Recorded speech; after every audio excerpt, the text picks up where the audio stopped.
Hello there, weary traveler, and welcome to this cozy corner of history. I'd love to know where in the world you're tuning in from and what time it is for you right now. Feel free to leave a comment and let me know. If you enjoy this style of calm, immersive tales from the past, go ahead and click that subscribe button so you don't miss future journeys through time. Let's allow the stresses of the modern world to melt away as we travel back to a time long ago. Imagine, if you will, stepping into the longest night of winter in medieval Europe. Picture this scene. The last leaves have fallen months ago. Frost paints intricate patterns on every surface, and the breath of every living soul creates small clouds in the bitter air. Winter's icy grip held far more peril than most of us could ever imagine. Wrap yourself in a blanket and prepare to journey into the icy heart of history, where survival wasn't just about staying warm, but about finding light in humanity's darkest season. Have you ever wondered what it truly meant to survive winter before central heating, before grocery stores, before the simple flip of a switch could banish the darkness? Tonight, we're going to explore how our ancestors faced the brutal reality of medieval winter, when the cold wasn't just an inconvenience but a matter of life and death. Close your eyes for a moment and imagine the scene. It's the year 1310, somewhere in the English countryside. The sun sets before 4 o'clock in the afternoon, plunging the world into 16 hours of bone-chilling darkness. There are no streetlights to pierce the gloom, no heated buildings to escape to, no 24-hour convenience stores stocked with food. There is only the flickering light of a single candle, the crackling of a carefully rationed fire, and the endless penetrating cold that seeps through every crack in the wall, every gap in your wool clothing, every breath you take. The air itself seems alive with cold. It burns your lungs as you breathe in, and your breath forms thick clouds that hang in the air like ghostly reminders of your mortality. The frost doesn't just coat the windows, it creates entire landscapes of ice crystals on every surface. Water, left overnight, doesn't just freeze, it becomes solid enough to crack the containers holding it. The ground beneath your feet is harder than stone, ringing with each footstep like a church bell in the silence. But this isn't just about the physical cold. This is about understanding what winter meant to the human spirit, in an age when survival depended entirely on what you had prepared, what you had stored, and how well you could endure the long, dark months ahead. In medieval times, winter was not a season, it was a siege. Nature itself became the enemy, laying siege to every village, every home, every family. The preparations began in late summer, when every available hand worked to gather food, cut firewood, and prepare for the coming ordeal. Women spent countless hours preserving meat, drying vegetables, and storing grains. Men worked from dawn to dusk, cutting and stacking wood, repairing buildings and reinforcing structures against the coming storms. Children learned early that winter was serious business. They helped gather nuts and berries, learned to recognize the signs of changing weather, and understood that their very survival depended on the family's collective preparation. There was no room for laziness, no time for leisure. Winter preparations were literally matters of life and death. The wealthy had their own challenges. Even in great stone castles with their massive fireplaces and thick walls, winter was a constant battle. The lady of the castle might have warm furs and heated chambers, but she also bore the responsibility of ensuring that everyone under her protection had enough food, enough fuel, and enough warm clothing to survive. Castle stores had to be carefully managed, rationed with mathematical precision to last through the long months ahead. Imagine being responsible not just for your own survival, but for dozens or even hundreds of people dependent on your planning and foresight. One miscalculation, one failed harvest, one harsh winter that lasted longer than expected, and people would die. Not might die, would die. The weight of that responsibility must have been crushing. In the great halls, tapestries weren't just decorative, they were functional barriers against the cold. Every doorway had heavy curtains, not for privacy, but to trap precious heat. Beds were surrounded by thick curtains, creating small heated chambers within chambers. People slept together not just for companionship, but for shared body heat. Privacy was a luxury that nobody could afford when survival was at stake. The poor faced challenges that are almost unimaginable today. Peasant families lived in single-room homes with dirt floors and walls made of wood, mud and straw. Their only heat source was a central fire pit, which had to serve multiple purposes: cooking, heating and light. The smoke had nowhere to go, but up through a hole in the roof, filling the room with a constant haze that stung the eyes and burned the throat. The smoke had nowhere to go but up through a hole in the roof, filling the room with a constant haze that stung the eyes and burned the throat. Food storage for peasant families was a delicate balance between having enough to survive and preventing spoilage. Root vegetables were buried in the ground or stored in cold cellars.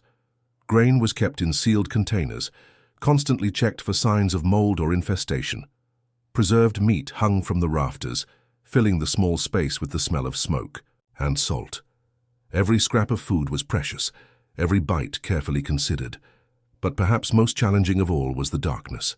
Modern people cannot truly comprehend what it means to live without electric light. When the sun set, the world didn't just become dark, it became a completely different place. When the sun set, the world didn't just become dark, it became a completely different place. Candles were expensive and precious, used sparingly and only when absolutely necessary. Most activities had to be completed during the brief hours of daylight. Families gathered around the fire not just for warmth, but because it was the only source of light. Stories were told, crafts were worked on, and important conversations were held in these precious lit hours. The fire was the center of life, the heart of the home, the difference between civilization and the wild darkness that pressed in from all sides. The cold affected everything. Ink froze in its bottles, making writing impossible. Water for washing became a luxury, used sparingly, and heated over the fire. Clothes once wet might never fully dry, creating a constant dampness that chilled to the bone. Even simple tasks like going to the bathroom became ordeals that required careful planning and quick execution. Sleep itself was different in winter. Families slept together for warmth, often with their animals brought inside for additional heat. Beds were piled high with every available blanket, fur, and piece of cloth. People went to sleep wearing their day clothes, adding layers rather than removing them. The fortunate few who had feather mattresses knew they were sleeping on luxury beyond measure. Yet within this harsh reality, there was something that sustained the human spirit through these dark months. It wasn't just the physical preparations that mattered. It was the social bonds, the shared stories, the collective determination to not just survive, but to find meaning and even joy in the midst of hardship. Yet within this harsh reality, there was something that sustained the human spirit through these dark months. Families grew closer during winter, not by choice but by necessity. They depended on each other in ways that created bonds stronger than steel. They shared their fears, their hopes, their precious resources, and their warmth. In many ways, winter tested not just individual survival, but the strength of human community itself. And somehow, incredibly, most of them made it through. They found ways to laugh in the darkness, to celebrate small victories, to maintain hope even when the cold seemed endless. They discovered that human resilience, when combined with careful preparation and strong community bonds, could overcome even nature's most brutal challenges. This was the reality our ancestors faced every single winter. Not once, not occasionally, but every year of their lives. And now, as we prepare to explore their world more deeply, we begin to understand that medieval winter was not just about surviving the cold. It was about discovering what it truly means to be human, when everything comfortable and convenient is stripped away, leaving only the essential elements of survival, community, and hope. Moving from survival to celebration, our ancestors discovered something absolutely mind-blowing about fire that went far beyond mere warmth. I'm talking about the sacred flames that transform the darkest nights into moments of profound spiritual connection. Picture this scene: the winter solstice, December 21st, when darkness reaches its absolute peak. Families huddled around their hearths weren't just keeping warm. They were participating in one of humanity's oldest rituals. The fire wasn't just crackling wood and dancing flames, it was hope incarnate, pushing back against the consuming darkness. Here's the kicker: These weren't random celebrations. Archaeological evidence shows us that solstice fire ceremonies stretch back over 10,000 years. From the stone circles of Newgrange in Ireland to the ancient temples of Egypt, our ancestors built entire civilizations around these moments of light conquering shadow. Let me tell you about Margaret, a Celtic village woman living in what's now Scotland around 800 CE. As the shortest day approached, she would join her community in gathering massive piles of oak branches, juniper, and sacred rowan wood. The preparation wasn't just practical, it was deeply spiritual. Each piece of wood carried meaning, each flame would tell a story. The most incredible part? These fire rituals weren't isolated events. From the Yule logs of Germanic tribes to the Diwali lamps of ancient India, from the sacred fires of Rome's Vestal Virgins to the torch ceremonies of the Maya, every major civilization developed remarkably similar practices. It's as if humanity shared a collective memory about the power of fire to transform darkness into light. At Stonehenge, something absolutely astonishing happens during the winter solstice. The massive stone circle, which took our ancestors over 500 years to complete, aligns perfectly with the setting sun on the shortest day. Imagine standing among those towering monoliths as the last rays of sunlight pierce through the trilithons, casting long shadows across the frozen ground. Recent archaeological discoveries reveal burn marks and charcoal deposits throughout the monument, evidence that our ancestors lit massive ceremonial fires right at the heart of this sacred space. The contrast must have been breathtaking. The cold grey stones illuminated by roaring flames, casting dancing shadows that seemed to bring the ancient circle to life. Here's what blows my mind. These weren't simple bonfires. Chemical analysis of the charcoal shows they burned specific combinations of woods, each chosen for its symbolic properties. Oak for strength and endurance, holly for protection against evil spirits, ash for the connection between earth and sky. Every flame was intentional, every ember carried meaning. Every flame was intentional, every ember carried meaning. The Celtic Druids took these fire ceremonies to legendary levels. They believed that on the winter solstice the boundary between the physical and spiritual worlds became thin as gossamer. Their great fires weren't just celebrations, they were gateways, portals through which they could commune with ancestors and glimpse the future. In the sacred groves of ancient Britain, Druids would kindle the need fire, a flame created through the friction of two pieces of sacred wood. This fire couldn't come from any existing flame. It had to be born from darkness, created from nothing but wood, air, and human determination. The symbolism was powerful. Even in the deepest darkness, humans could create light through their own efforts. Now here's where it gets absolutely fascinating. The connection between solstice fires and what we now call Halloween or Samhain. The ancient Celts didn't see these as separate celebrations. They understood that the wheel of the year was interconnected, that the fires of winter solstice were intimately connected to the flames of autumn's end. Samhain, marking the Celtic New Year around November 1st, involved communities extinguishing all their household fires simultaneously. Picture entire villages plunged into complete darkness. No candles, no hearth fires, nothing. Then, in a ceremony that must have been absolutely electrifying, the Druids would kindle a massive communal bonfire on the highest hill. From this single sacred flame, every family would relight their home fires, carrying the blessed embers in special vessels through the dark streets. The symbolism was incredible. The community literally sharing light, ensuring that no household faced the coming winter darkness alone. The Roman writer Pliny the Elder described these Celtic fire ceremonies as barbarous yet magnificent, noting how the flames could be seen for miles across the landscape. Imagine the view from a distant hill, dozens of fires burning simultaneously, across the countryside, connected by streams of people carrying torches from home to home.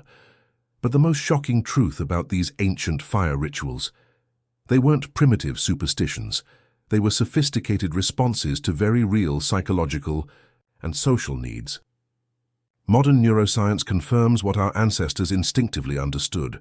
Watching flames triggers the release of endorphins and reduces cortisol levels. Fire literally makes us feel better. The communal aspect was equally crucial. Psychologists now recognize that shared rituals, especially those involving fire and light, create powerful social bonds and reduce feelings of isolation. Our ancestors weren't just lighting fires, they were lighting connections between souls, creating communities that could survive the darkest months together. Archaeological evidence from sites across Europe shows that solstice fire ceremonies often included elaborate feasts. Families would share their precious winter stores, aged cheeses, preserved meats, fermented beverages that had been carefully prepared through the autumn months. The fire provided both warmth and a gathering point for these life-sustaining celebrations. And here's something absolutely incredible. Many of these ancient fire festivals directly influenced our modern Christmas traditions. The Yule log, the Christmas lights, even the tradition of gathering around a fireplace on Christmas Eve, all of these trace their roots back to those original solstice fire ceremonies. The word Yule itself comes from the Norse Jol, a 12-day winter festival centered around massive log fires that were kept burning continuously. Families would select enormous oak logs, sometimes as thick as tree trunks, and drag them into their homes with great ceremony. The goal was to keep the fire burning from solstice until the new year, a flame that would carry them safely through the darkest days. What strikes me as absolutely remarkable is how these fire traditions adapted and survived through millennia of cultural change. When Christianity spread through Europe, rather than eliminating these ancient practices, the Church incorporated them. The Christmas Eve candle services, the Advent wreaths with their progressive lighting of candles, the Easter vigil fires, all of these echo the ancient understanding of fire as a symbol of hope conquering darkness. And as the fires burned bright, casting their warm glow across winter-weary faces, our ancestors were already beginning to think about another crucial aspect of seasonal survival, the precious foods that would sustain them through the remaining winter months. Now let's explore the tables where medieval communities transformed winter's harsh grip into something remarkable. Feasts that weren't just about survival, but about the incredible human spirit that turned scarcity into celebration. Picture this: you're a peasant in 13th century England, and outside your small stone house, the wind is howling like a banshee, rattling the shutters and driving snow through every crack.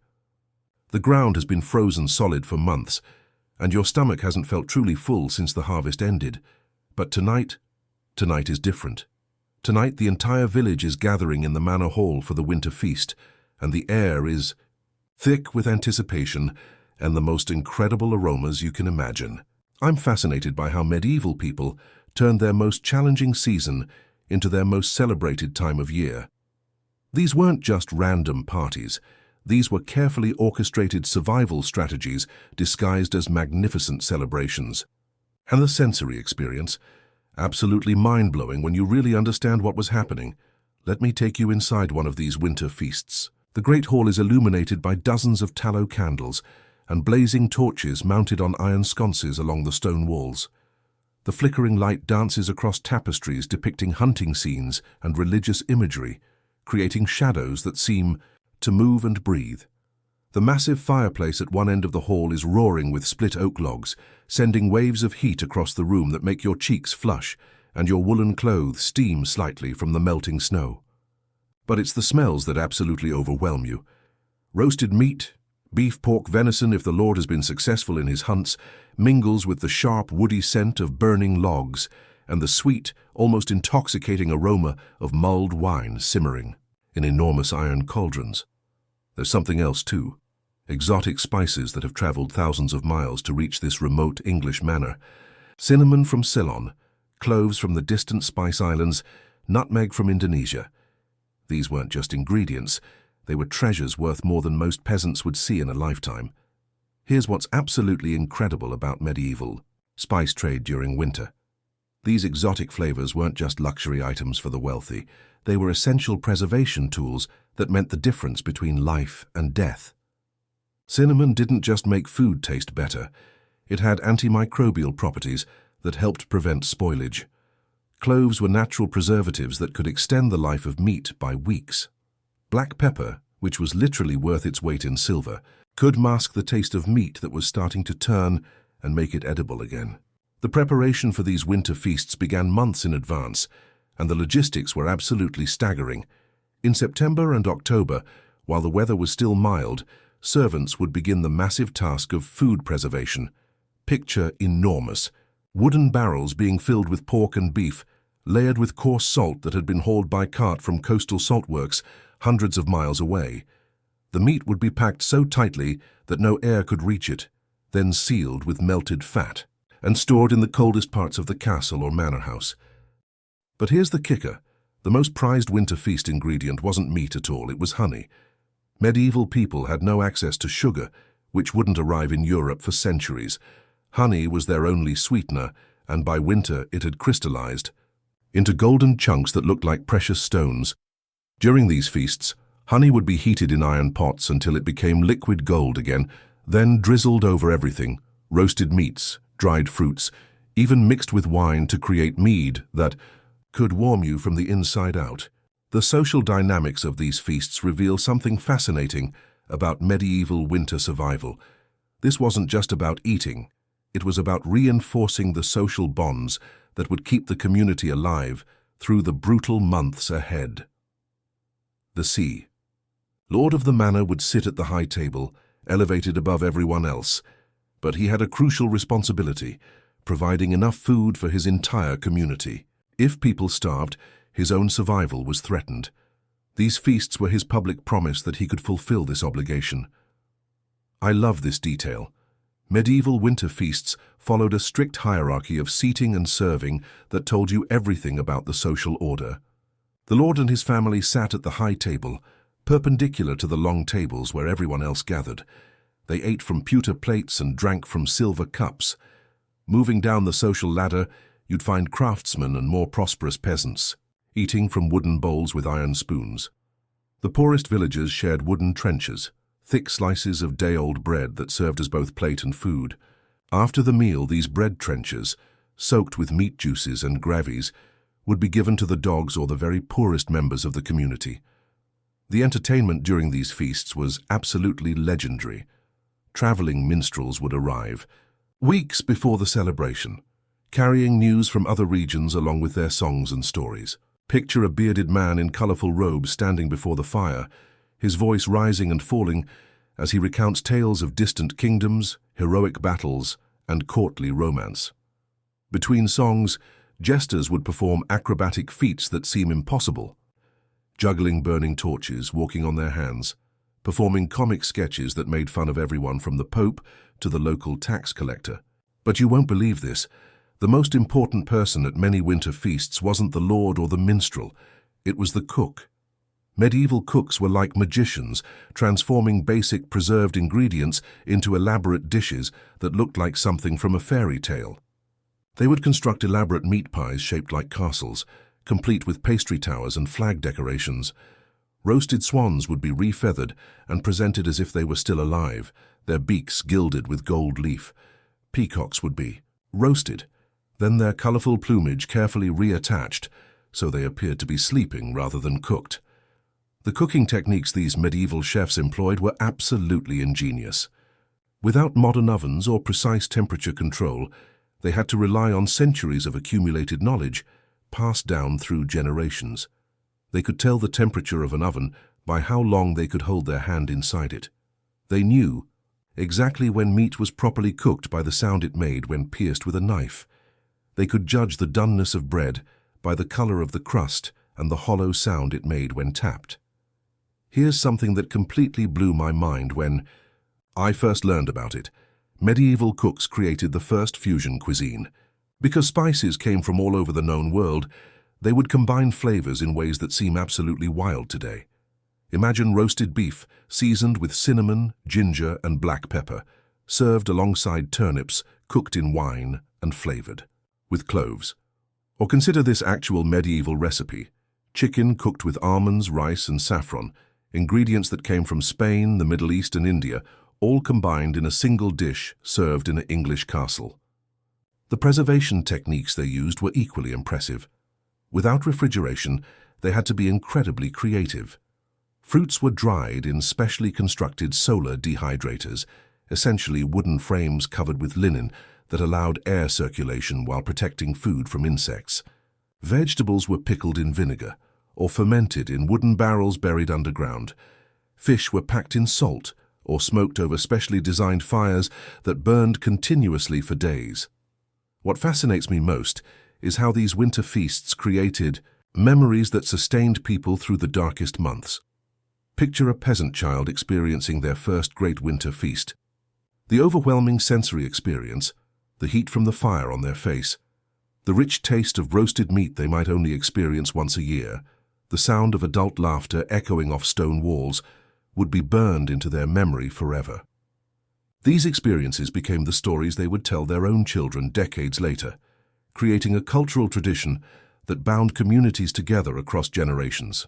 The communal aspects of winter food preparation were absolutely essential for survival. Families would pool their resources, one household contributing preserved meat, another offering dried vegetables, a third providing precious spices or honey. The actual cooking was often done in communal ovens, massive stone structures that could accommodate multiple dishes at once. Women would arrive early in the morning carrying wooden trays laden with their contributions, and the entire day would become a social event as much as a practical necessity. These feasts also served a crucial psychological function that medieval people understood instinctively. Winter depression, what we now call seasonal affective disorder, was a real threat to community survival. People who became too despondent might stop contributing to essential winter tasks like maintaining fires, caring for animals, or repairing tools. The anticipation of these elaborate feasts, the weeks of preparation, and the actual celebratory event created emotional peaks that helped carry people through the psychological valleys of winter. When winter's grip finally loosens and the first tentative signs of spring begin to appear, when icicles start their rhythmic dripping from thatched roofs and the frozen ground shows its first patches of muddy earth, these winter feast memories become the foundation for hope. The preserved foods that sustained communities through the dark months, the social bonds strengthened around communal tables, and the culinary traditions passed down through generations all combined to create something remarkable. The promise that no matter how harsh the season, human ingenuity and community spirit can transform survival into celebration. And so we look at protection from the cold that went far beyond the warmth of a shared meal. I'm talking about the incredible world of medieval clothing, where every thread, every layer, every carefully woven piece of fabric meant the difference between surviving winter and becoming another casualty of the season's brutal grip. Picture this. You're a medieval peasant woman named Marta, and winter is closing in fast. The frost has already claimed half your turnip crop, and you can see your breath inside your own cottage. But here's the thing that might shock you. Your survival doesn't just depend on food. It depends on wool. Raw, scratchy, absolutely precious wool that you've been preparing for months. Let me tell you something incredible about medieval textile production that most people have no idea about. The process of turning a sheep's fleece into life-saving clothing was so complex, so time-consuming, that it literally took an entire community working together for months just to clothe a single family through winter. We're talking about a level of dedication and skill that would blow your mind. Imagine Marta's calloused hands as she works the wool. First, she's got to clean it, and I mean really clean it. She's scrubbing fleece in ice-cold streams, picking out every piece of debris, every burr, every bit of dirt that could ruin the final product. Her fingers are numb, cracked from the cold water, but she can't stop. This wool represents warmth, this wool represents life itself. Now here's where it gets absolutely fascinating. The spinning process wasn't just work. It was an art form, passed down through generations. Marta would sit by her fire, spindle in hand, drawing out threads so fine, so perfectly uniform, that modern machines would struggle to replicate them. Hour after hour, day after day, she's creating the foundation of her family's winter survival. But here's the kicker. Wool wasn't the only option, and depending on your social status, your winter protection looked dramatically different. If you were wealthy, if you had connections to the fur trade, you might have access to something far more luxurious. Ermine, fox, beaver. These weren't just clothing materials, they were symbols of power, prestige, and most importantly, superior protection against the killing cold. Let me paint you a picture of what winter clothing actually looked like for different social classes. A peasant like our friend Marta would layer rough wool tunics, wrap her legs in wool strips bound with leather cords, and if she was lucky, she'd have a thick wool cloak that her grandmother had passed down. Every piece was precious, irreplaceable, mended and remended until it fell apart completely. Now contrast that with a noble lady preparing for winter in her castle.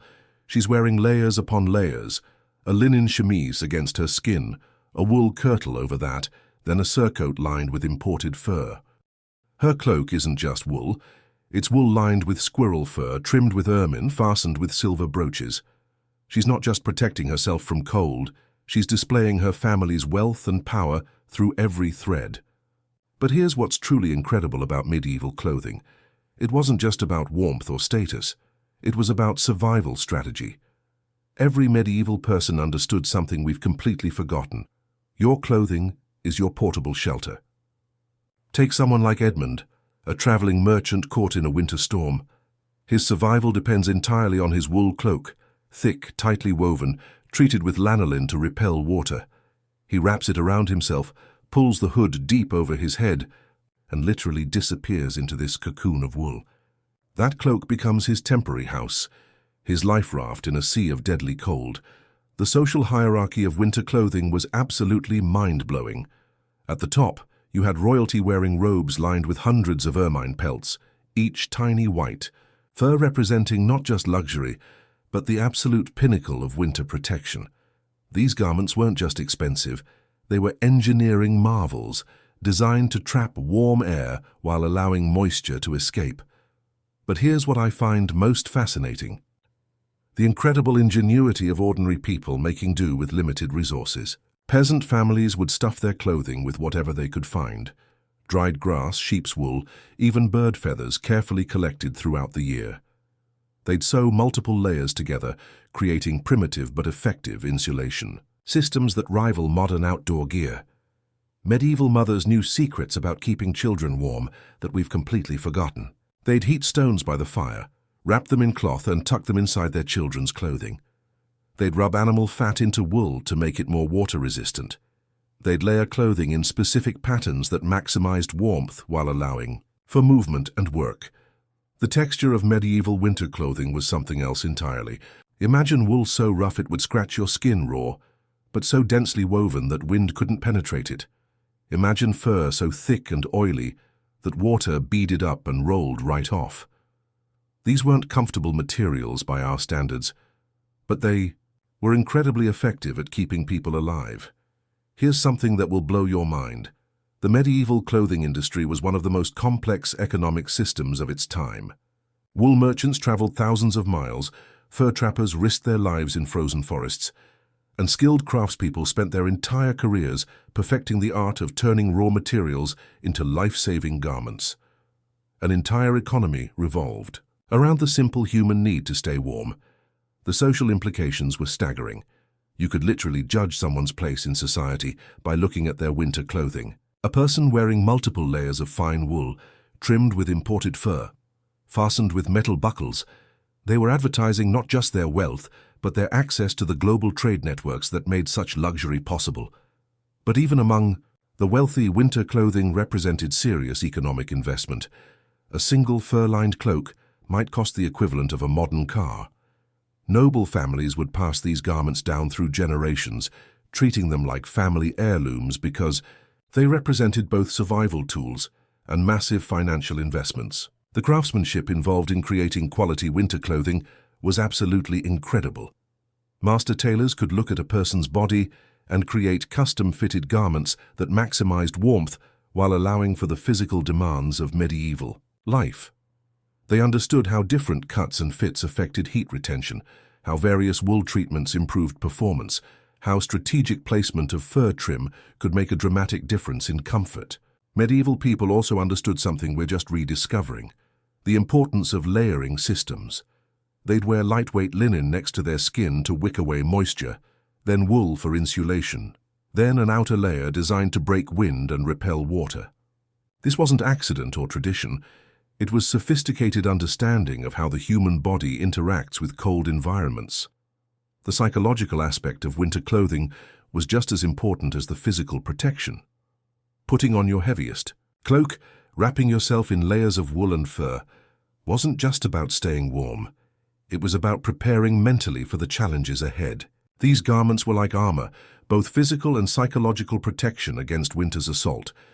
This resilience, this incredible human ingenuity in the face of brutal cold, reminds us that survival has always required more than just shelter and food. As you settle into this scene of medieval survival, wrapped in those layers of carefully preserved wool and linen, imagine the relief flooding through your frost-numbed fingers as you push open that heavy oak door and step into the sanctuary your ancestors called home. But here's what most people don't realize. That door you just walked through wasn't just an entrance. It was literally the barrier between life and death. I'm fascinated by this moment because medieval homes weren't the cozy refugees we might imagine. They were architectural battlegrounds against winter's relentless assault, and every single element was designed with one brutal truth in mind: warmth equals survival. Let me show you exactly what I mean. Picture the great hall of a typical manor house in 1348. You step inside, and the first thing that hits you isn't warmth, it's smoke. Thick, choking, eye-watering smoke that seems to hang in the air like a living thing. This isn't a malfunction. The central hearth, usually a massive stone platform right in the middle of the hall, burns constantly throughout the winter months. And I mean constantly, because letting that fire die could mean the difference between waking up the next morning or never waking up at all. The architecture of medieval heating was absolutely ingenious, but also absolutely brutal by modern standards. These homes weren't built for comfort, they were built for thermal warfare. Every room was designed around the fundamental challenge of trapping and conserving heat. Ceilings were kept low to minimize the volume of air that needed warming. Windows were tiny slits, more like arrow loops than the expansive glass panels we expect today. They served their purpose, letting in just enough light to see by while keeping precious heat from escaping. But here's what absolutely blows my mind about medieval home heating: the social engineering involved. The Great Hall wasn't just a room, it was a carefully designed thermal hierarchy. The lord's family sat closest to the fire, in the warmest spots. Moving outward from the hearth, you'd find increasingly lower-ranking members of the household. Servants and peasants occupied the coldest areas, near the doors and windows. Your social status was literally measured by how close you could sit to life-giving warmth. Now let me tell you about something that will completely change how you think about medieval life: the evolution of the chimney. Most people assume chimneys have always existed, but that's absolutely wrong. For centuries, maybe millennia, people lived in homes filled with smoke. The central fire just burned in the middle of the room, and smoke rose up through a hole in the roof, if they were lucky enough to have a hole. The transformation that occurred when chimneys began appearing in the 12th and 13th centuries was nothing short of revolutionary. Suddenly, you could have a fire that didn't fill your home with choking smoke. You could see across the room without your eyes watering. You could breathe without coughing. Most importantly, you could build fires against walls, which meant you could heat multiple rooms from a single firebox. Here's something incredible. The introduction of chimneys literally changed the social structure of medieval homes. Before chimneys, everyone had to cluster around the central fire. Privacy was impossible. If you wanted warmth, you had to be part of the communal space. With chimneys, you could create smaller, private heated rooms. The lord could have a private chamber that was actually warm. Ladies could have private solar rooms where they could work on delicate crafts without freezing their fingers. But let's talk about what it was really like for ordinary families trying to survive winter in their small cottages. Picture a peasant. Family, mother, father, 3 children, living in a single room with dirt floors and walls made of wattle and daub. That's basically sticks woven together and covered with mud and straw. Their entire house is maybe 15 feet by 20 feet, and it has to serve as bedroom, kitchen, workshop and stable all at once. The central fire pit dominates everything. It's not just their heat source, it's their cooking surface, their light source, their social center, and their lifeline. The family arranges their entire life around this fire. They sleep on straw mattresses, placed as close to the fire as safely possible. During the day, all work happens within the warmth radius of those flames. Here's what's truly remarkable about these simple homes: the thermal management strategies that ordinary people developed. They understood that heat rises, so they built sleeping lofts above the main floor, accessible by ladder. The rising warm air from the fire below would heat the sleeping area. During the day, the loft also served as storage for precious items that needed to be kept dry and relatively warm. Seed grain for next year's planting, tools that couldn't be allowed to rust, clothing that needed protection from moisture. The sleeping arrangements in these small homes were absolutely fascinating from a survival perspective. Privacy was a luxury nobody could afford. Entire families slept together, not just for emotional closeness, but for shared body heat. Parents, children, sometimes elderly grandparents, all huddled together under every piece of fabric they owned. And here's something that might shock modern people. They often brought their most valuable animals inside during the worst weather. Hey, milk cow, a few chickens, maybe a pig. These animals weren't just livestock, they were living heat sources. But let me tell you about the real heroes of medieval home heating, the women who managed these domestic thermal systems. Medieval wives were essentially thermal engineers, managing complex systems with life or death consequences. They had to cook meals over open flames while preventing house fires. They had to dry clothes and preserve food while managing limited space and heat sources. These women developed incredible skills that we've completely lost. They could judge the temperature of a fire just by holding their hands at specific distances from the flames. They knew exactly how to bank coals at night to keep a fire alive until morning without wasting fuel. They could estimate how much wood they needed to last through a storm that might keep them housebound for days. The fuel management alone was a complex science. Firewood wasn't just gathered randomly. Different woods burned differently, and medieval people knew this intimately. Oak burned hot and slow, perfect for overnight fires. Pine kindled quickly but burned fast, good for starting fires and quick cooking. Applewood burned clean and gave food a pleasant flavor. Birch bark could start a fire even when damp. Every piece of fuel was precious, and every choice about what to burn when was a calculated decision. Pine kindled quickly but burned fast, good for starting fires and quick cooking. Every piece of fuel was precious, and every choice about what to burn when was a calculated decision. Here's something absolutely incredible about medieval heating systems: the innovation that occurred when people faced the trade-off between warmth and safety. House fires were catastrophic events that could destroy entire villages, but people couldn't just avoid fire. They'd freeze to death. So they developed remarkable safety systems. They created fire watches, where someone always stayed awake to monitor the fires. They developed early warning systems using church bells to alert communities to house fires. They even created primitive fire insurance systems, where communities agreed to help rebuild homes destroyed by accidental fires. The psychological impact of these heating systems was enormous. Modern people can't really comprehend what it means to live with the constant awareness that your survival depends on maintaining a flame. Going to sleep each night meant trusting that your fire management was good enough to keep you alive until morning. Waking up to find that your fire had died during the night wasn't just inconvenient, it was terrifying. It meant starting the day already behind in the battle for survival. But there's something beautiful about these medieval heating systems too. They created a focus, a center for family life that we've completely lost. The fire wasn't just a heat source, it was where stories were told, where important family conversations happened, where children learned essential life skills by watching their parents. The hearth was literally the heart of the home, the place where human culture was transmitted from generation to generation. As spring finally approached and the desperate need for constant heating began to ease, families could start to think beyond mere survival. But even the warmest hearth couldn't protect against every threat that winter brought to medieval communities. Moving from warmth to the challenges that even the coziest fires couldn't solve, our medieval ancestors faced threats that would make modern people absolutely grateful for antibiotics and modern medicine. I'm talking about the diseases that turned Winter from a season of celebration into a time of genuine terror. Picture this scene. It's January 1347, and you're huddled with your family around your carefully maintained fire.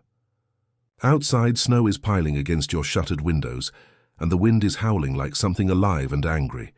You've managed the heating, you've rationed your food carefully, you've layered your clothing perfectly. Everything should be fine. But then your youngest child starts coughing.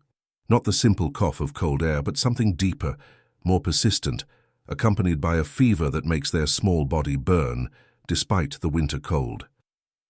What I find absolutely fascinating about medieval winter diseases is how sophisticated people's understanding became. Even without modern medical knowledge, they couldn't see bacteria or viruses, but they could observe patterns. They noticed that certain illnesses followed trade routes. They realized that overcrowded conditions made diseases spread faster. They understood that winter confinement created perfect conditions for sickness to devastate entire communities. They couldn't see bacteria or viruses, but they could observe patterns. Let me tell you about something that will blow your mind: the medieval understanding of what we now call seasonal illness patterns. They noticed that different diseases had different seasonal preferences.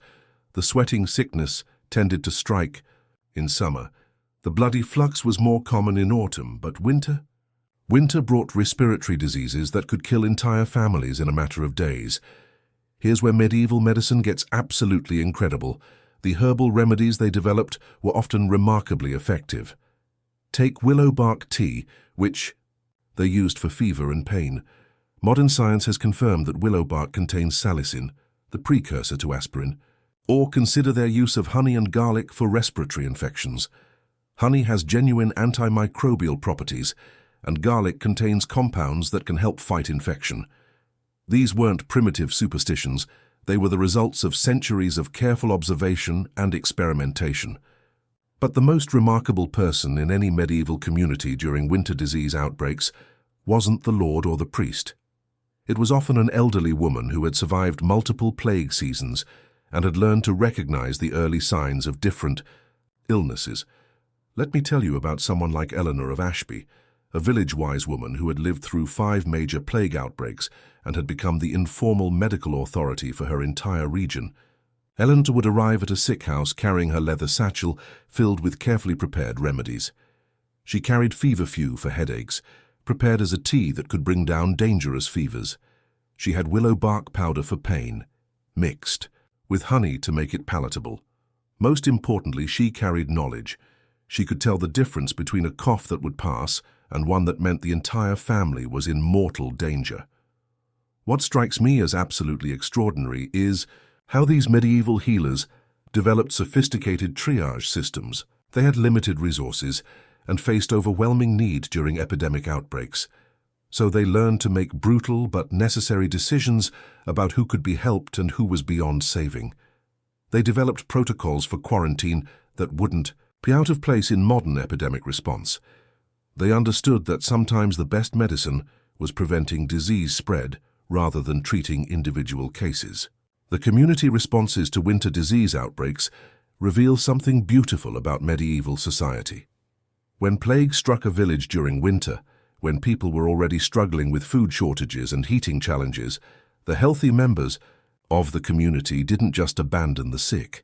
They developed support systems that are absolutely inspiring. Picture this.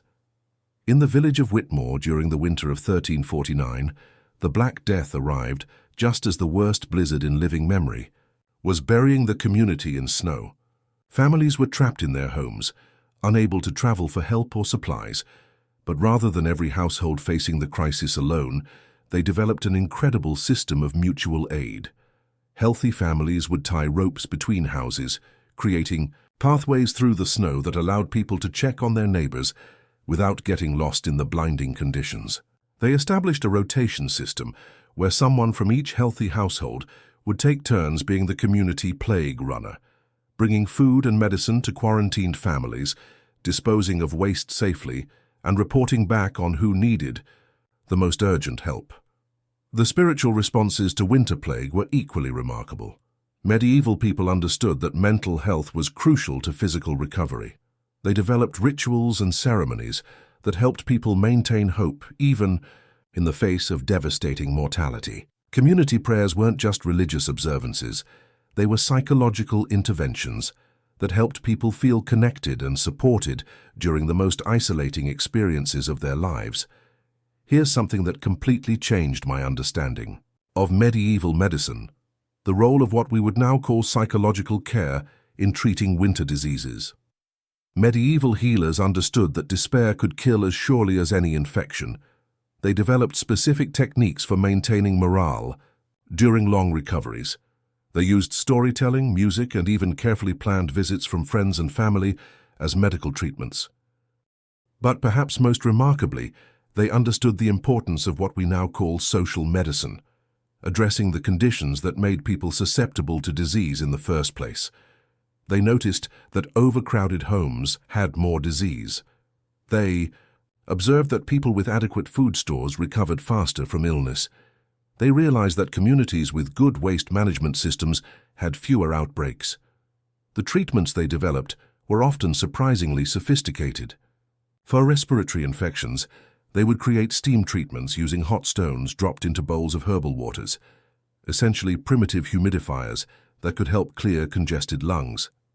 For digestive ailments, they used fasting combined with specific dietary interventions that modern gastroenterology would recognize as sound medical practice. What I find most moving about medieval responses to winter disease is the way they maintained human dignity, even in the face of devastating mortality. They developed elaborate care protocols that ensured even the sickest community members received attention, comfort, and respect. They created systems for recording final wishes, for maintaining family connections when physical contact was dangerous, for ensuring that children were cared for when parents became ill. The long-term community effects of surviving winter disease outbreaks were profound. Villages that successfully managed plague seasons developed stronger social bonds and more sophisticated support systems. They learned to value their healers and wise women as essential community resources. They developed traditions of mutual aid that could be activated quickly when the next crisis arrived. But here's what's truly remarkable. They didn't become paralyzed by the constant threat of disease. Instead, they developed a kind of practical courage that allowed them to continue living, loving, and building communities, even while knowing that death could arrive at any moment. They found ways to celebrate life that acknowledged mortality without being consumed by it. Medieval people also understood something we sometimes forget in our modern medical system, that healing often requires more than just treating symptoms. They developed holistic approaches that addressed physical illness, emotional distress, and social isolation simultaneously. A person recovering from winter fever didn't just receive herbal medicines, they received visits from friends, special foods prepared by neighbors, stories and songs to lift their spirits, and integration back into community life as soon as it was safe. And as communities faced these trials, as they learned to care for their sick while protecting their healthy, they began turning toward spiritual practices that would carry them through the darkest hours toward the promise of spring's renewal. Now let's explore the spiritual realm that our ancestors entered when physical medicine reached its limits, and human community needed something more profound to sustain it through winter's darkest trials. Picture this scene. It's the depth of winter 1298, somewhere in the remote forests of what's now Germany. The village healer has done everything she can for the sick. The food stores are carefully managed, the fires are burning bright. But there's something else happening in the long, dark nights, something that connects these medieval people to forces far older than Christianity, far more ancient than any written history. I've spent years studying this aspect of medieval winter survival. And here's what absolutely blows my mind. When physical preparations weren't enough, when medicine reached its limits, these communities didn't just give up hope. They turned to spiritual technologies that were absolutely sophisticated in ways we're only beginning to understand. Let me tell you about the Norse god Odin during the winter months, not the comic book version, but the actual spiritual reality that millions of people across northern Europe lived with every winter night. Odin wasn't some distant, benevolent figure. He was the wild hunt leader, riding across winter skies with his 8-legged horse Sleipnir and his pack of supernatural wolves. But here's the kicker. He wasn't something to fear. He was something to work with. Germanic tribes understood that Odin's winter journeys weren't random. He was gathering the souls of those who died with honor, yes, but he was also teaching the living how to navigate the spiritual challenges of winter survival. Communities would leave offerings not out of fear, but as part of a sophisticated spiritual contract. We acknowledge your power over death and darkness, and in return, we ask for your protection through these dangerous months. Communities would leave offerings not out of fear, but as part of a sophisticated spiritual contract. We acknowledge your power over death and darkness, and in return, we ask for your protection through these dangerous months. The most remarkable part, these weren't desperate superstitions. Archaeological evidence shows us that winter spiritual practices were carefully organized, sophisticated systems that served real psychological and social functions. Take the Germanic tradition of the Perchten, supernatural beings who were said to roam the countryside during the darkest winter nights. Modern people might dismiss this as primitive mythology, but here's what's incredible. Communities that maintained Perchten traditions had measurably better winter survival rates. Here's why. The Perchten legends required communities to work together in specific ways during winter. Houses had to be perfectly clean because the spirits would inspect them. Food had to be shared generously because the Perchten rewarded hospitality. Community members had to check on each other regularly because abandoning neighbors would bring supernatural punishment. These weren't just stories. They were social technologies, disguised as spiritual beliefs. Now let me take you into the Celtic, otherworld beliefs that shaped winter survival across Ireland, Scotland, and Wales. The Celts understood winter as the season when the boundary between the physical and spiritual worlds became thin as gossamer. But this wasn't something that happened to them passively. It was something they actively participated in. The goddess they called the Cailleach, the winter hag, wasn't just a mythological figure. She was a spiritual technology for understanding and working with the destructive and creative powers of winter. Communities would perform elaborate ceremonies acknowledging her power, asking for her protection, but also negotiating with her. Give us enough warmth to survive, and we'll honor the necessary deaths that make spring renewal possible. Here's what's absolutely fascinating about Celtic winter spirituality: the ritual technologies they developed for community decision-making during crisis periods. When winter brought impossible choices, whose family gets the last grain, which elder might not survive the cold, how to distribute limited medical care, communities would enter collective trance states where they could access wisdom beyond individual self-interest. These weren't primitive seances. They were sophisticated group consciousness technologies that allowed communities to make life and death decisions while maintaining social bonds. The rituals created altered states where people could access deeper wisdom, consider longer-term consequences, and maintain community solidarity even when making heartbreaking choices. But the most incredible winter spiritual practices I've discovered come from the Slavic regions, where communities developed relationships with household spirits called domovoi. These weren't abstract religious concepts, they were practical, spiritual partnerships that directly affected winter survival. Picture a family in a small cottage, somewhere in medieval Russia. They don't just maintain their fire, manage their food stores, and care for their animals. They also maintain an active relationship with the domovoi, who shares their home. This spirit requires daily attention, small offerings of food, respectful communication, acknowledgement of his role in maintaining household harmony. Here's the kicker. Families with strong domovoi relationships had better winter outcomes. Their food lasted longer, their fires burned more efficiently, their family conflicts were resolved more peacefully. Modern people might explain this as psychological effects. The rituals created mindfulness, attention to detail, family cohesion. But medieval people didn't need modern explanations.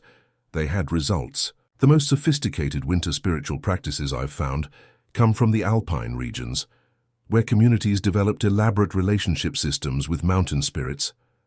These weren't worshipped as gods, but negotiated with as powerful neighbors, who controlled access to resources communities needed for survival. Imagine this. You're part of a village council in medieval Switzerland, and your community needs to send hunting parties into the high mountains during winter to supplement your food stores. The mountain spirits control animal movements, weather patterns, and safe passage through dangerous terrain. The rituals they developed for these negotiations were absolutely remarkable.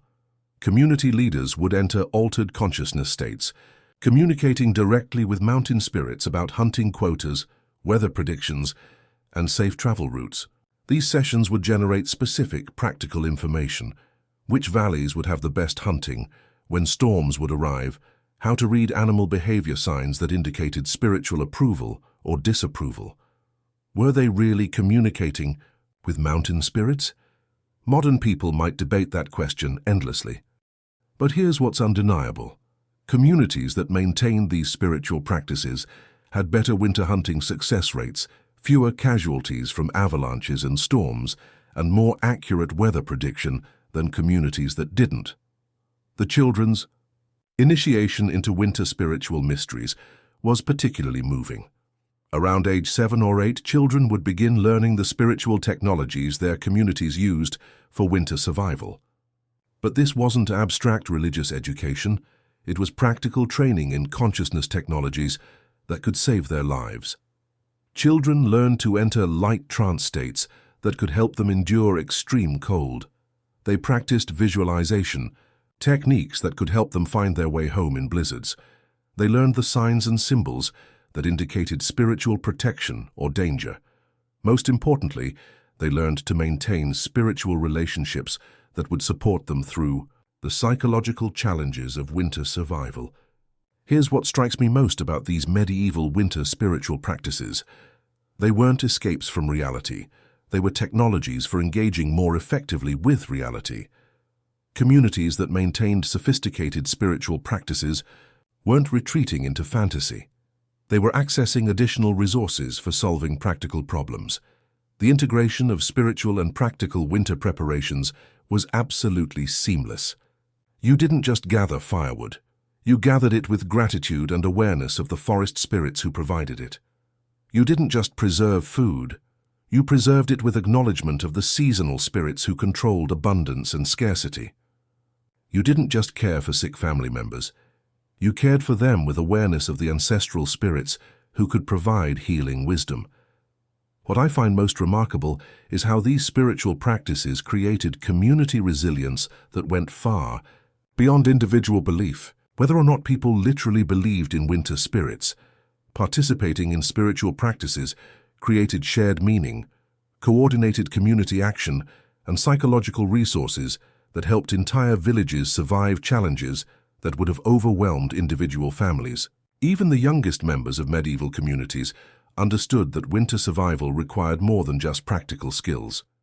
It required spiritual technologies that could help them access wisdom, courage, and community support that went beyond ordinary human capacities.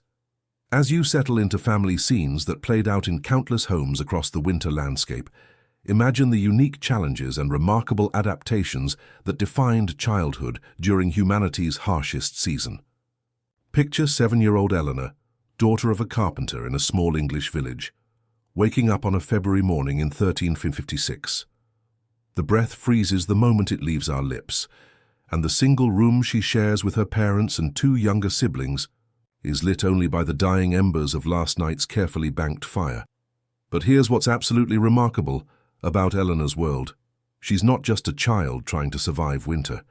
The breath freezes the moment it leaves our lips, and the single room she shares with her parents and 2 younger siblings is lit only by the dying embers of last night's carefully banked fire. But here's what's absolutely remarkable about Eleanor's world. She's not just a child trying to survive winter. She's an apprentice in the most sophisticated survival school ever created, medieval childhood. I'm fascinated by how medieval families transformed the brutal necessity of winter survival into educational systems that would make modern pedagogists weep with envy. Eleanor doesn't just wake up cold and hungry. She wakes up with specific responsibilities that are literally matters of life and death, and she's been training for these responsibilities since she could walk. Her first task is fire management, not just rekindling the family fire, but doing it with the precision of an engineer. She knows exactly which type of kindling burns fastest, which wood provides the most heat, how to arrange logs for maximum efficiency. She can judge the temperature of coals by their color, determine how much fuel is needed for different cooking tasks, and most incredibly, she can estimate within minutes how long a fire will burn based on the materials available. But here's the kicker. Eleanor learned all of this not through formal lessons but through apprenticeship in daily survival. From the age of 3, she watched her parents manage fire. By age 5, she was helping gather kindling. By 6, she was trusted to tend fires under supervision. Now at 7, she can maintain a fire that will keep her family alive. And she understands the responsibility that goes with that knowledge.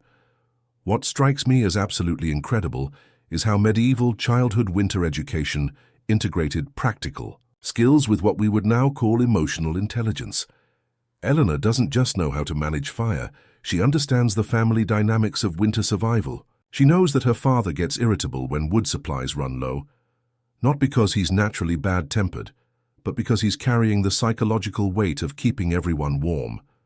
She knows that her father gets irritable when wood supplies run low, not because he's naturally bad-tempered, but because he's carrying the psychological weight of keeping everyone warm.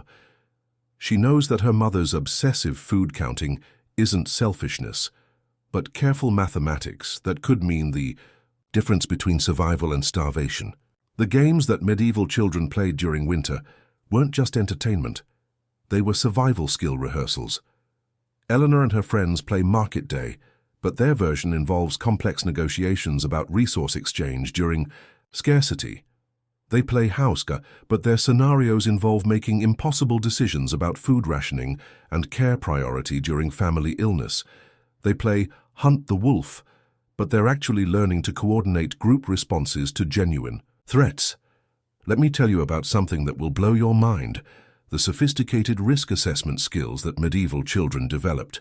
Eleanor can look at clouds and predict weather with accuracy that would impress modern meteorologists. She can assess a person's illness symptoms and determine whether they need isolation, intensive care, or simple rest. She can evaluate food, supplies, and calculate consumption rates that take into account seasonal variables, unexpected guests, and emergency reserves. These weren't exceptional children with unusual talents. This was standard medieval childhood education, driven by the absolute necessity of preparing young people for adult survival responsibilities. Every medieval child was essentially attending a rigorous academy in risk management, resource allocation, crisis response, and community cooperation. The coming-of-age rituals during winter were particularly powerful. Around age 12, children would undergo formal tests of their winter survival competencies. Eleanor's test might involve managing the family fire alone for an entire week while her parents simulated illness or absence. She would need to maintain warmth, prepare meals, care for younger siblings, and make complex decisions about resource use, all while her family's actual survival depended on her performance. But here's what makes medieval childhood education absolutely remarkable: the psychological preparation for handling life and death responsibility. Modern children are carefully shielded from genuine consequence until they're adults. Medieval children were gradually introduced to real responsibility, in carefully calibrated doses that built confidence and competence simultaneously. Eleanor knows that her fire management skills directly affect her siblings' survival. Her food preparation mistakes could mean someone goes hungry. Her weather predictions influence family decisions about travel and work. This isn't abstract learning. It's education where the stakes are real, immediate, and visible. The apprenticeship systems that developed around winter crafts were educational innovations that we've never really replicated. Eleanor's older brother William is apprenticed to their father's carpentry trade, but his winter education involves far more than woodworking. He's learning architecture, mathematics, materials science, project management, and client relations, all through hands-on work that contributes to family survival. William spends his winter days in the workshop attached to their cottage, learning to repair tools, craft furniture, and create the specialized items that other families need for winter survival. But he's also learning to calculate wood requirements. For construction projects, negotiate payment schedules that account for seasonal economic fluctuations, and manage client relationships that must be maintained through months when travel and communication are limited. What I find most moving about medieval childhood winter education is how it created emotional resilience through community connection. Eleanor doesn't face winter challenges as an isolated individual. She faces them as part of an extended network of families, all working together for mutual survival. She learns that asking for help isn't weakness but intelligence, that offering help isn't charity but social investment, that community survival depends on individual competence. The storytelling traditions that sustained medieval children through winter darkness were educational technologies disguised as entertainment. Eleanor's grandmother doesn't just tell stories to pass time, she tells stories that contain essential survival information, moral guidance, and psychological tools for handling fear and uncertainty. These stories teach Eleanor how to recognize the early signs of dangerous weather, how to read animal behavior that indicates environmental changes, how to identify edible plants that might be found even in winter, and how to maintain hope during extended periods of hardship. The stories don't present winter as something to be feared, but as something to be respected, understood, and successfully navigated through knowledge and community cooperation. The mathematical education that medieval children received through winter household management would impress modern educators. Eleanor can calculate food consumption rates, predict supply needs, estimate cooking times and fuel requirements, determine optimal ratios for preservation mixtures, and solve complex problems involving resource allocation under constraint conditions. She learned all of this not through abstract lessons, but through practical application, where miscalculation had immediate, visible consequences. Perhaps most remarkably, medieval childhood winter education created what we would now recognize as advanced emotional intelligence and social skills. Eleanor understands group dynamics, conflict resolution, crisis communication, and leadership. Responsibilities. She knows how to maintain morale during hardship, how to motivate cooperation when people are exhausted and stressed, and how to make difficult decisions that balance individual needs against community survival. The transition from childhood to adult responsibility during winter was remarkably smooth because of this educational system. By the time Eleanor reaches adolescence, she won't suddenly be thrust into adult responsibilities. She'll have been gradually assuming them for years. She'll understand not just how to survive winter, but how to help others survive, how to innovate solutions to new problems, and how to maintain the community connections that make collective survival possible. And as children learned these essential life skills through direct participation in family and community survival efforts, they were also being prepared to contribute to the economic activities that sustained their communities through the dark months, the skilled crafts that would be produced by candlelight and firelight, creating the goods and tools that would carry everyone through until spring returned.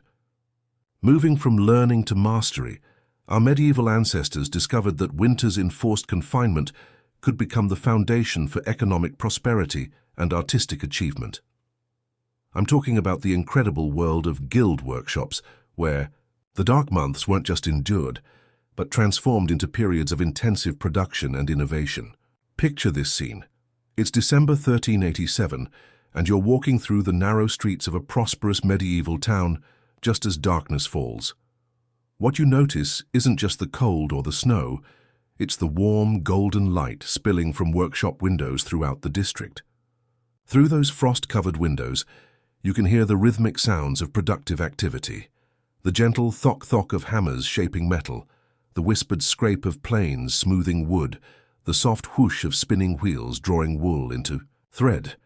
I'm absolutely fascinated by how medieval craftspeople turned winter's challenges into competitive advantages. When farming became impossible and travel was restricted, skilled artisans didn't retreat into hibernation. They entered their most productive season, working by candlelight and firelight to create the goods that would sustain entire economies until spring returned. Let me take you inside Master Henry's candle workshop, where one of winter's most essential products was created with precision that would impress modern manufacturers. Master Henry has been making candles for 37 years, and his workshop during winter months is like stepping into an alchemical laboratory. The air is thick with the scent of melting beeswax and tallow, and every surface gleams with the warm, honey-colored glow of dozens of burning test candles. But here's what blows my mind about Master Henry's operation. This isn't just craft production, it's sophisticated industrial engineering. He maintains 7 different wax temperatures for different types of candles. Beeswax candles for wealthy. Customers require different temperatures and timing than tallow candles for ordinary households. Rushlight production for the poorest families requires entirely different techniques and materials. Master Henry can look at raw materials and calculate exactly how many candles of each type he can produce, how much fuel will be required for melting, how many working hours each product will require, and what his profit margins will be after accounting for winter material costs and spring market prices. He's running a complex manufacturing operation that requires mathematical precision, chemical knowledge and market analysis that would challenge modern business students. Here's the kicker. Master Henry's workshop employs 12 people during winter months, making it one of the largest industrial operations in his entire region. His master journeymen handle the most complex technical work. Apprentices manage simpler tasks like wick preparation and mold maintenance. Even local women and children contribute by gathering and preparing materials, creating an economic network that supports dozens of families through the winter months. The guild system that coordinated these winter workshops was absolutely remarkable. The Candlemakers Guild didn't just protect trade secrets and maintain quality standards. They created a sophisticated economic support network that ensured no workshop failed for lack of materials, technical knowledge, or market access. During winter months, guild members would share rare materials, lend specialized tools, and coordinate production schedules to maximize efficiency. If Master Henry's supply of high-quality beeswax ran low, the guild network could source additional materials from other regions. If a workshop fire destroyed someone's inventory, other guild members would share their stock to ensure customer commitments were met. But let me tell you about another winter workshop that absolutely blows my mind, Master Margaret's textile operation in the Flemish region. Margaret of Flanders runs what we would now recognize as a vertically integrated manufacturing company, controlling every step of cloth production from raw wool to finished fabric. Her workshop complex includes separate buildings for different stages of production. The wool preparation building houses enormous wooden vats where raw fleece is cleaned, sorted, and prepared for spinning. The spinning hall contains dozens of wheels operated by skilled women who can produce thread so fine and uniform that it rivals modern machine production. The weaving hall houses massive looms where complex patterns are created through techniques that took generations to perfect. What strikes me as absolutely incredible is the technological innovation happening in these medieval workshops. Master Margaret has developed heating systems that maintain optimal temperatures and humidity levels for different production stages. She's created quality control systems that ensure consistent thread thickness, color matching, and pattern accuracy. She's designed workflow management that coordinates the activities of over 50 workers to minimize waste and maximize productivity. The economic impact of Master Margaret's winter production is staggering. Her workshop produces enough high-quality cloth during the winter months to supply markets across 3 countries when trade routes reopen in spring. The wages she pays support hundreds of families, and the taxes she contributes fund infrastructure improvements that benefit her entire region. Here's something that completely changed my understanding of medieval economics: the innovation ecosystems that developed around guild workshops during winter months. Master Johann of Nuremberg runs a metalworking operation that specializes in tools and weapons, but his winter workshops become centers of technological development that influence manufacturing across Europe. Johann's forge complex operates at maximum capacity during winter because metal work requires consistent high temperatures that complement rather than compete with heating needs. His apprentices stay warm for production reasons, making them comfortable workspaces during the coldest months. But more importantly, winter's slower pace allows time for experimentation and innovation that wouldn't be possible during busy summer months. This is where Johann develops new alloy compositions, tests improved tempering techniques, and designs more efficient tools that will revolutionize farming and crafting when spring arrives. His apprentices spend winter months learning not just traditional techniques, but experimental methods that push the boundaries of medieval technology. The knowledge transfer systems within these winter workshops were absolutely sophisticated. Master craftsmen didn't just teach techniques. They created comprehensive educational programs that covered materials, science, tool design, quality control, business management, and innovation methodology. Apprentices emerged from these winter programs with knowledge that we would now recognize as equivalent to advanced technical degrees. But perhaps most remarkably, these winter workshops created economic networks that supported entire communities through the most challenging season. The workshop owners weren't just individual entrepreneurs, they were community anchors whose success enabled hundreds of other families to survive and prosper through winter months. The raw materials required for winter production created supply chains that connected remote villages with international markets. Rural families could earn crucial income by supplying wool, wood, metal ores and other materials to urban workshops. Seasonal workers could find employment during agricultural downtime. Even children could contribute by helping with simple tasks. That provided valuable learning experiences and modest wages. The innovation that emerged from these winter workshops wasn't just technological, it was social and economic. Guild systems developed sophisticated credit networks that allowed craftsmen to purchase expensive materials in autumn and repay costs from spring sales. They created insurance systems that protected workshop owners against fire, theft, and market fluctuations. They established training programs that ensured the next generation would maintain and improve upon existing techniques. What I find most inspiring about these medieval winter workshops is how they transformed seasonal limitations into competitive advantages. Rather than viewing winter as a time of scarcity and limitation, master craftsmen saw it as an opportunity for intensive production, technological innovation, and economic development that would benefit entire communities. The quality standards maintained in these workshops were absolutely rigorous. Guild marks weren't just branding, they were guarantees of quality that carried legal and economic consequences.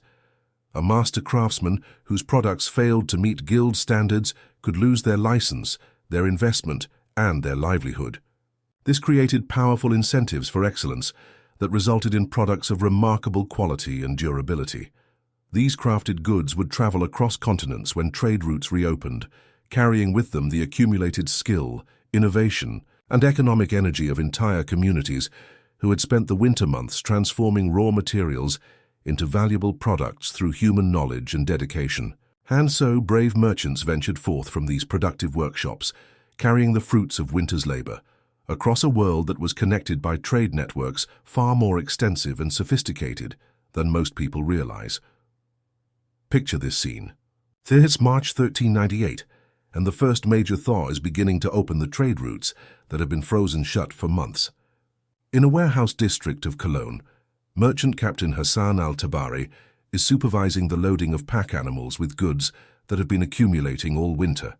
Fine cloth from Flemish workshops, precision tools from German forges, intricate jewelry from Italian craftsmen, and dozens of other products created during the dark months by candlelight and firelight. I'm absolutely fascinated by how medieval trade networks transformed winter from an obstacle into an opportunity. While modern people think of winter as a time when commerce shut down, the reality was far more complex and remarkable. Winter didn't stop trade. It changed the entire rhythm and strategy of international commerce in ways that created opportunities for incredible wealth and cultural exchange. Let me take you into Hassan's world, because his story reveals something absolutely mind-blowing about medieval winter trade. Hassan represents a merchant house based in Baghdad, but his winter headquarters is in Cologne because he's discovered that European winter production creates market opportunities that summer commerce can't match. While everyone else sees winter as the end of the trading season, Hassan sees it as the beginning of next year's profits. Here's how his operation works.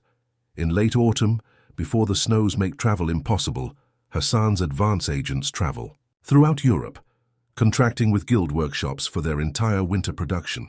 He's not just buying existing goods, He's providing capital and materials that allow craftsmen to produce at maximum capacity during winter months.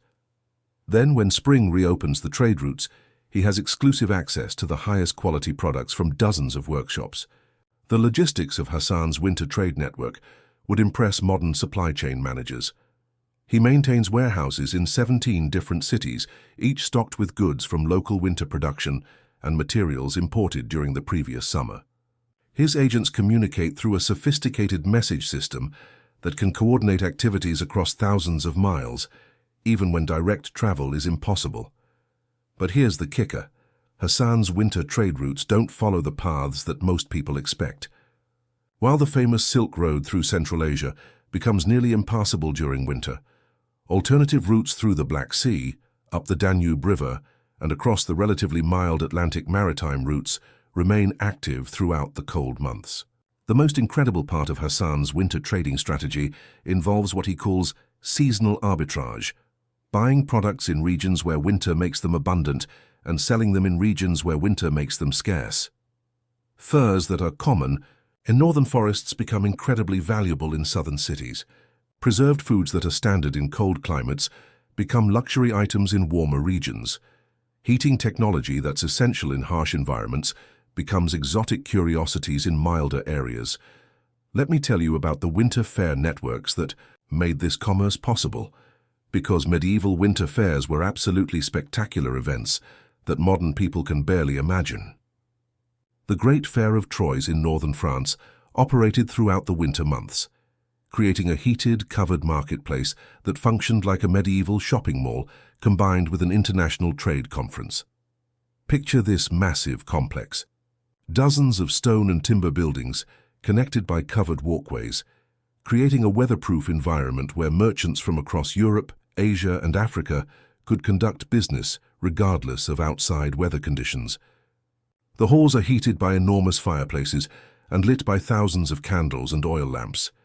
The air is thick with exotic scents, spices from India, perfumes from Arabia, incense from East Africa, and the leather and wool smells of European goods. The economic activity at winter fairs was absolutely staggering.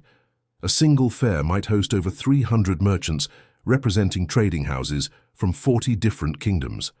Transactions could involve goods worth more than the annual tax revenue of entire countries. Credit systems allowed merchants to conduct business worth fortunes without carrying physical currency across dangerous winter roads. But here's what blows my mind about winter trade networks: the cultural exchange that occurred alongside commercial activity. Hassan's caravan doesn't just carry goods, it carries ideas, technologies, artistic styles, and cultural practices that spread across continents. A metalworking technique developed in a German winter workshop might be adapted by craftsmen in Istanbul within months. A textile pattern created in Flemish guild halls might appear in Cairo markets before spring arrives. The winter trading posts that supported these networks were remarkable communities that existed solely to facilitate commerce during the most challenging season. Trading post towns like Novgorod in Russia or Bergen in Norway became international cities where Arabic, Chinese, Germanic, and Slavic languages were spoken fluently by merchants who might never travel more than a few miles from their home base. These trading posts developed sophisticated systems for managing cultural differences and business disputes.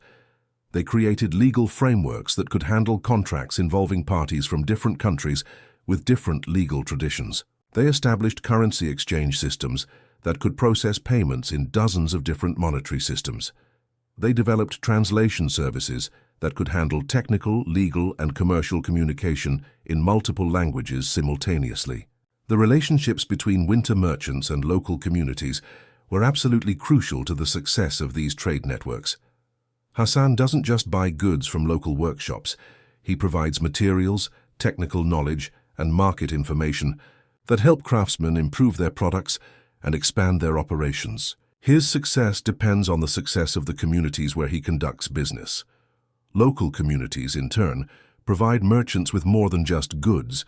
They provide market intelligence, protection services, storage facilities, and the cultural knowledge necessary to conduct business effectively in different regions. A merchant who understood local customs, religious practices, and social hierarchies had enormous advantages over competitors who treated local communities merely as sources of goods. Here's something that completely changed my understanding of medieval economics, the credit and banking systems that made winter trade possible. A merchant who understood local customs, religious practices, and social hierarchies had enormous advantages over competitors who treated local communities merely as sources of goods. Merchants like Hassan couldn't carry enough physical currency to fund their operations. Instead, they relied on sophisticated financial instruments that allowed them to transfer credit across thousands of miles without moving gold or silver. The Italian banking houses had developed letters of credit that Hassan could use in Cologne to access funds deposited with partner banks in Baghdad. Flemish merchant guilds had created insurance systems that could protect Hassan's investments against theft, weather damage, or political disruption. German trading companies had established inventory financing that allowed Hassan to purchase goods before he had sold his existing stock. The technological innovations that emerged from winter trade networks were absolutely remarkable. Merchants needed better ways to preserve goods during long winter storage periods. They developed improved packaging systems, more effective preservation techniques, and better storage facilities. They needed better transportation for winter conditions, leading to innovations in sled design, animal handling, and route planning. They needed better transportation for winter conditions, leading to innovations in sled design, animal handling, and route planning.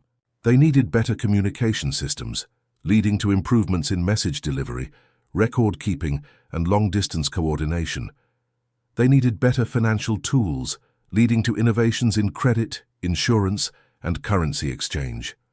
The demands of winter commerce drove technological development that benefited entire civilizations. What strikes me most about these medieval winter merchants is their incredible courage and determination. Hassan is risking his life and fortune on journeys through hostile territory during the most dangerous season of the year. He's managing complex operations across multiple countries without modern communication or transportation technology. He's building business relationships with people who speak different languages, follow different religions, and operate under different legal systems. He's building business relationships with people who speak different languages, follow different religions, and operate under different legal systems. Yet these merchants succeeded on a scale that created the first truly global economy. Goods produced in medieval workshops were carried by winter trade networks to markets thousands of miles away. Cultural ideas and technological innovations spread across continents. Economic opportunities were created for communities that had never been connected to international commerce before. These networks required protection, regulation, and political support that only sophisticated governmental systems could provide, revealing how medieval authorities adapted their power structures to support and benefit from winter commerce. Now let's explore the halls of power, where medieval lords discovered that winter governance required skills far more sophisticated than summer displays of military might and ceremonial pageantry. Picture this scene. It's January 1356 in the Great Hall of Warwick Castle, and Lord Thomas de Beauchamp faces a crisis that no amount of armor, no number of knights, and no display of heraldic splendor can solve. His stores of grain are running lower than expected. 3 families in the outer village have reported signs of plague, and a blizzard has been raging for 5 days with no sign of stopping. The lord who commanded hundreds of men in summer battles now sits by the great hearth, hunched over account books and supply inventories, making calculations that will determine whether his people live or die. I'm fascinated by how winter transformed the very nature of medieval authority. Summer lords could rule through spectacle, intimidation, and military demonstration. Winter lords had to rule through competence, foresight, and genuine care for their people's welfare. The harsh season stripped away all the pageantry of power, revealing its essential core, the ability to organize collective survival in the face of natural hostility. What strikes me as absolutely remarkable is how castle architecture itself reflects this transformation. Lord Thomas's Great Hall isn't just a ceremonial space designed to impress visitors. It's a sophisticated thermal management system designed to keep dozens of people alive through months of brutal cold. the massive fireplace that dominates one. Wall isn't just decorative, it's an engineering marvel that can heat a space large enough for the entire castle community, while managing smoke, airflow, and fuel efficiency. But here's the kicker. The social architecture of winter castle life was even more sophisticated than the physical architecture. Lord Thomas couldn't simply command obedience during winter months. He had to earn cooperation through demonstrated competence and genuine concern for his people's welfare. A lord who failed to provide adequate food, fuel, or medical care would face rebellion not from external enemies, but from his own household.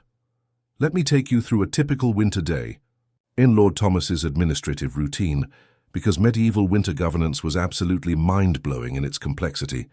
He begins each morning with what he calls his survival council, a meeting with his steward, his head cook, his master of arms, and his chief groom. They review the previous day's consumption rates for food, fuel, and fodder, compare them against remaining supplies, and calculate how long current stocks will last under various weather scenarios. This isn't just record-keeping, it's sophisticated resource management that requires mathematical precision, weather prediction, and risk assessment. Lord Thomas has to consider not just his own household's needs, but the requirements of the village families who depend on castle support, the traveling merchants who might seek shelter, and the refugees who might arrive if neighboring settlements fail. The decision-making frameworks that winter lords developed were absolutely incredible. Lord Thomas has created what we would now recognize as a comprehensive emergency management system. He has protocols for different types of crisis: extended blizzards, food shortages, disease outbreaks, structural failures, external attacks during winter conditions. Each protocol includes specific procedures, responsible personnel, resource allocation guidelines, and communication systems. But here's what blows my mind about winter castle management: the psychological leadership skills that effective lords had to develop.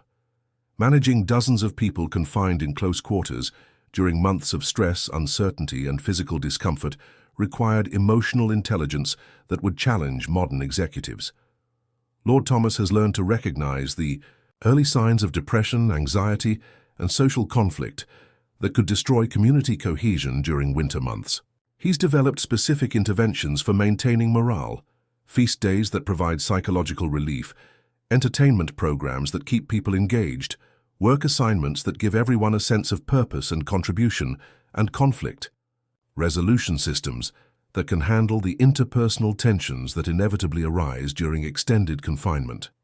The economic management of winter castle operations was absolutely staggering in its complexity. Lord Thomas isn't just managing consumption, he's managing production, trade, investment, and future planning simultaneously. His castle workshops produce goods during winter months that will be sold when trade routes reopen, generating revenue that funds next year's preparations. He maintains relationships with merchant networks that provide access to materials and markets that his isolated castle couldn't support alone. He makes investment decisions about infrastructure improvements, equipment purchases, and personnel that will affect his household's winter survival capacity for years to come. He's essentially running a complex business enterprise where the penalty for poor management is death. Kitchen management during winter became a form of statecraft. The head cook wielded enormous unofficial power, controlling not just food but morale. Smart lords treated their kitchen staff like cabinet ministers, understanding that a well-fed castle was a loyal castle.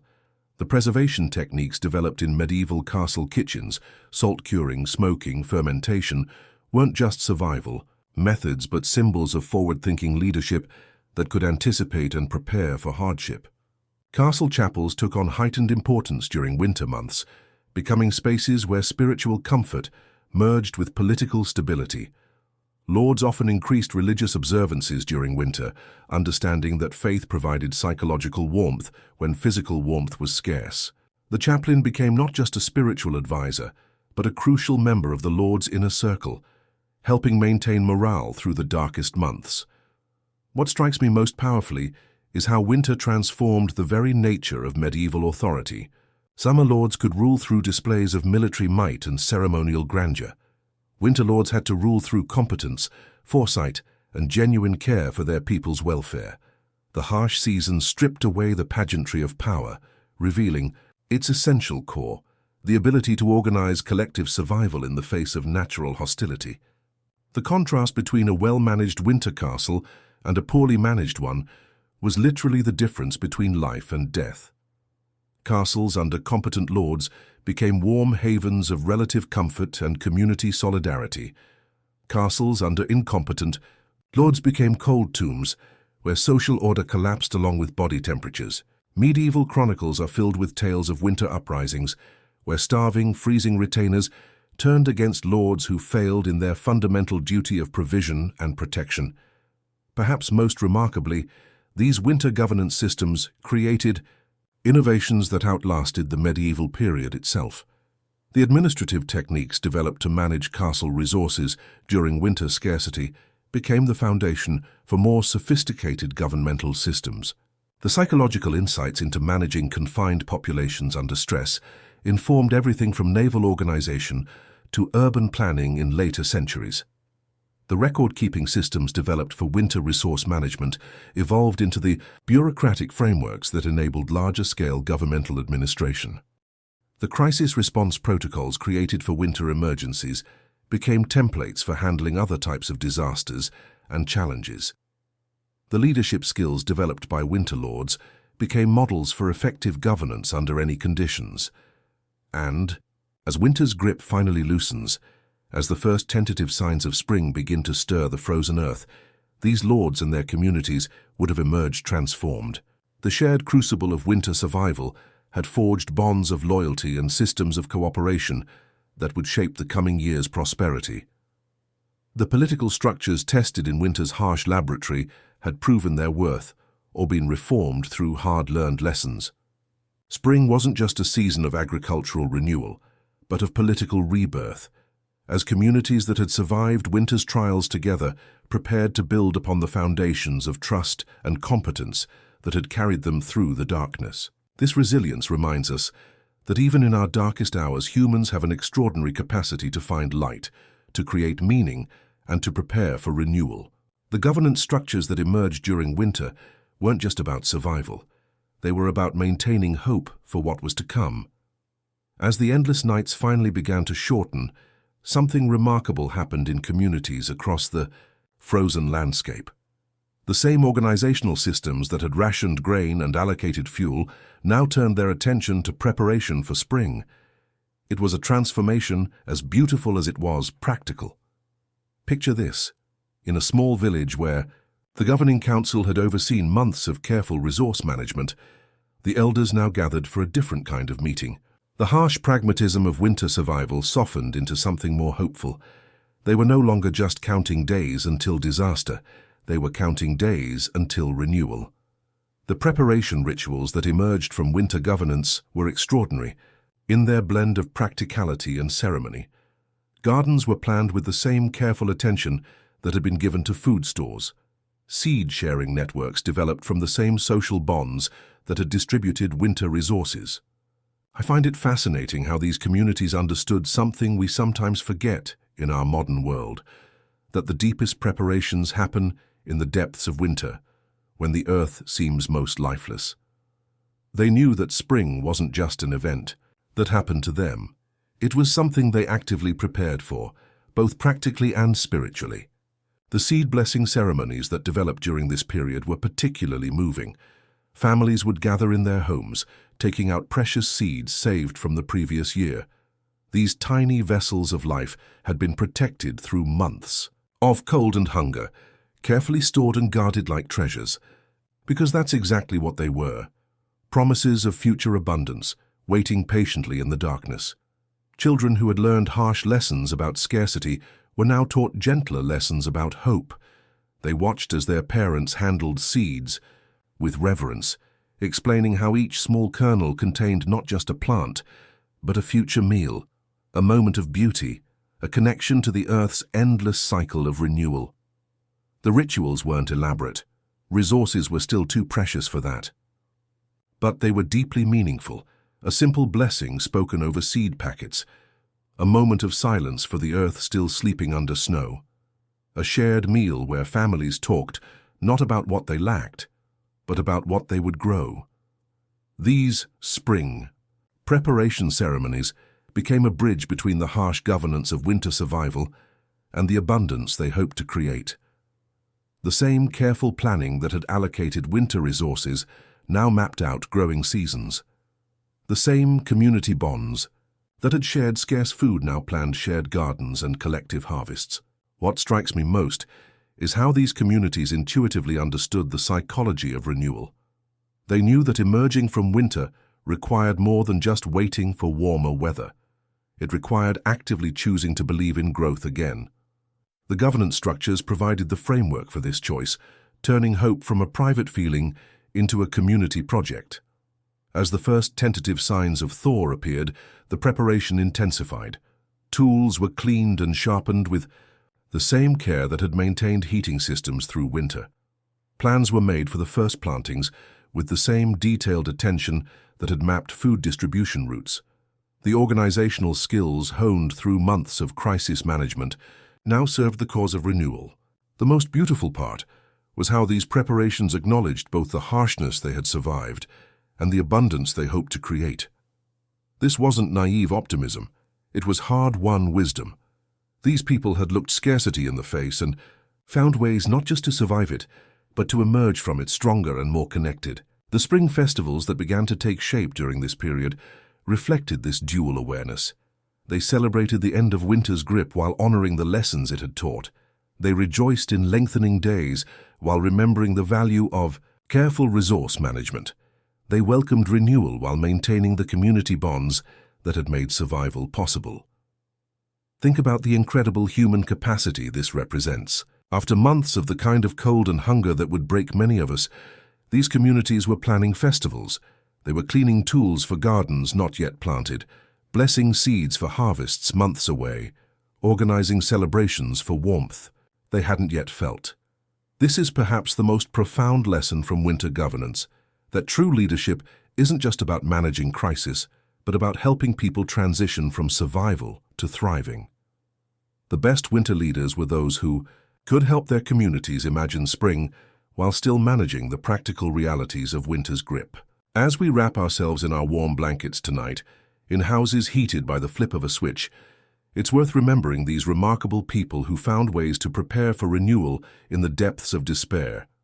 They remind us that no winter lasts forever, and that the preparations we make in our darkest times often become the foundation for our greatest growth. The governance structures that emerged from that terrible winter weren't just about surviving crisis, they were about maintaining the human capacity for hope, planning, and community even when everything seemed impossible. They show us that resilience isn't just about enduring hardship, but about never losing sight of the possibility for renewal. So as you settle into sleep tonight, surrounded by the comfort and security that centuries of human innovation have provided, take a moment to honor those who came before. Their careful planning, their community bonds, their seed-blessing ceremonies, their spring festivals, all of it was their way of insisting that life would continue, that beauty would return, that the longest night would always give way to dawn. Their stories remind us that even in our modern challenges, we can draw on that same human capacity for preparation, community, and hope. We can face our own winters with the knowledge that spring preparation begins in the depths of cold, that renewal is something we actively create, and that the strongest communities are forged not in comfort, but in the choice to care for each other through the hardest times.